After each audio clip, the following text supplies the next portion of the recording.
So we all know what a dimension is. We are a three-dimensional being. We have x, y, z axis.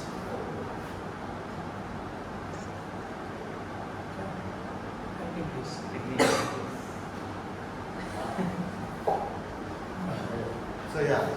So let me start it with one dimension. This will be one dimensional. You can make a point here, and you can dictate it. This will be x-axis.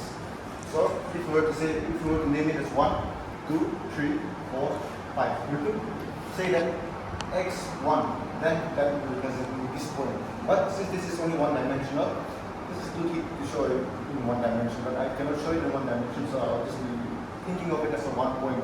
Think of it as a single line with no breadth, only length.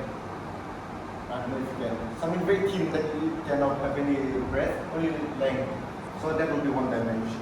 So you can actually place coordinates on it 1, 2, 3, 4, 5, and so on and so forth. It can be one direction or it can be on the other direction also. But still, this will only be on this plane. There will be no other existence for it. This is a single line and it will remain so. Then comes two dimension. This will be the x and this will be the y. So we can do the same thing that we did one dimension. Then we can start labeling it 1, 2, 3, 4, 5. 1, 2, 3, 4, 5. So because this is in the x-axis, I can say x1 and y3. Then I can plot x1, y3. This is this coordinate. And for if a creature were to exist in two dimension only, this would be a flat surface. Much like this board, it would be flat. This would be the y-axis and this would be the x-axis. So if anything were to put here, it will be flat. Even a circle, if we were to put it here, you cannot have any depth. So for a creature in a two-dimensional being, you can just see it as a strip. Yeah, they do not have the concept of depth that like we do. I can tell the wall is far, but for them, for a two-dimensional being, they will only see the wall. They cannot see. They can know how far and close it is, but they will not be able to know the thickness of the wall. They cannot know. It will be just like this line. For them, this line, they will view, if they were to view it from this coordinate, it will just be this and this. They cannot tell the thickness of this one. Though we are a three-dimensional being, so we can tell the thickness of this one. They will not be able to tell you. Then comes us, third-dimensional being.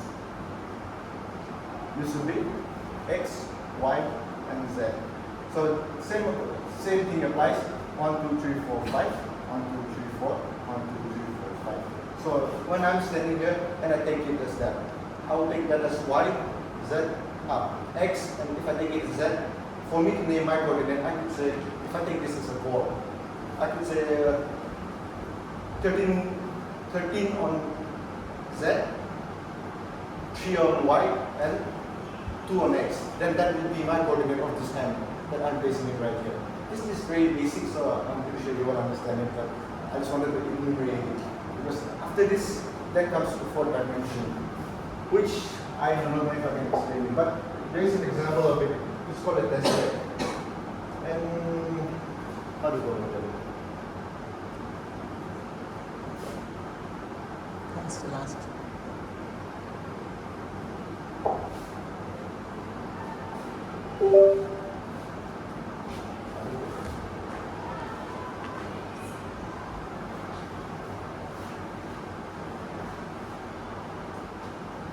Just like that. Okay. This is a tesseract. This is a fourth-dimension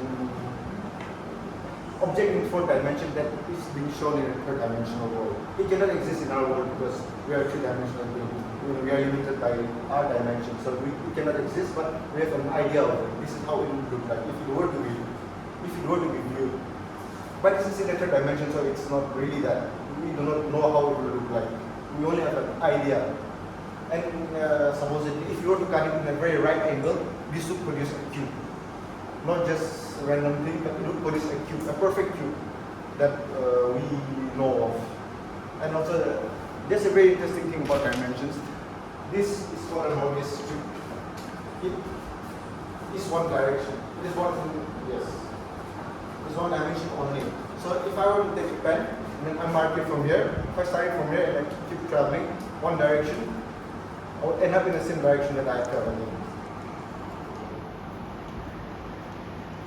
If I keep going, then because this is only one dimension, it can be shown in one dimension only, I would end up where I have began.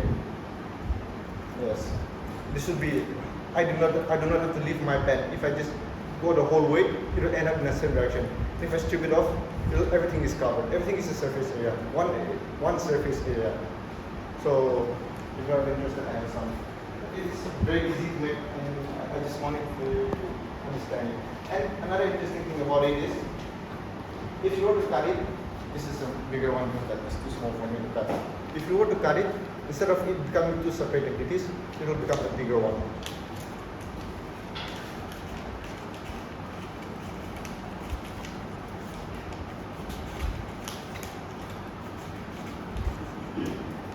It becomes another bigger border strip. I found it very interesting, this property step. And I just wanted to cut it across. If I cut it across, then it will become just a strip. Then that's one dimension. Yes, that is one dimension. No, one directional. So like if I were to, it will become the same thing as that. It's just bigger scale. So if I were to draw a line here again, it would follow in the same line again. You can check it out if you want. Yeah. You can try it. Yes, I think it is a very interesting thing, and you guys actually might be interested. I found it very interesting. Yeah. Okay, actually, let me get back to one dimension. So, one dimension, it doesn't serve much purpose. Then, for us to show that it exists. For example, we cannot know third dimension if we do not know one dimension. So, it's just to show us that it doesn't serve much purpose. It's just a single line. So, where we cannot put any coordinates or anything into it. Whereas two dimension, maps is a very good example of two dimension. If I just put in a coordinate here, because we have already labeled it. Yeah, okay. 27.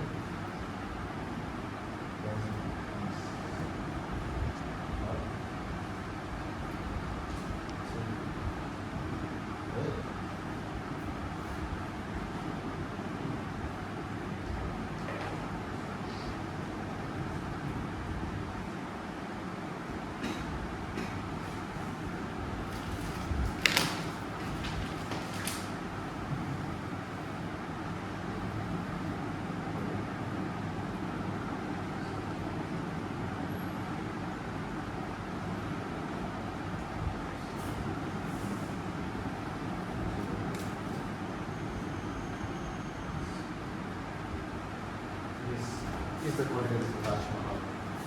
I think that is a very interesting thing that I found. Because we are able to label everything in one dimension, in two dimension, we are not able to place coordinates in it. Then it helps us in direction. Yeah, this is a real world example. And even for art, everything is based on two dimension. Every painting that you do, it is in two dimension. You cannot, the third dimension would be a sculpture.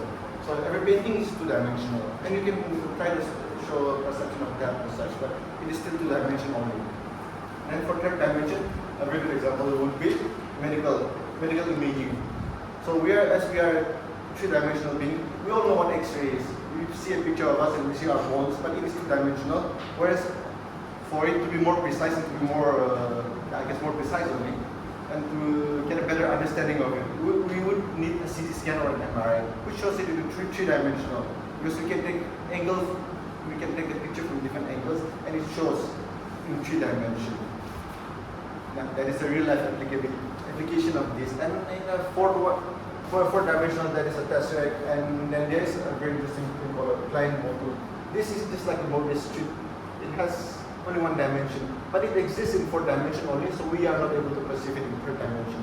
We can make an example of it, but it cannot exist because it self-contradicts itself. It self-collides.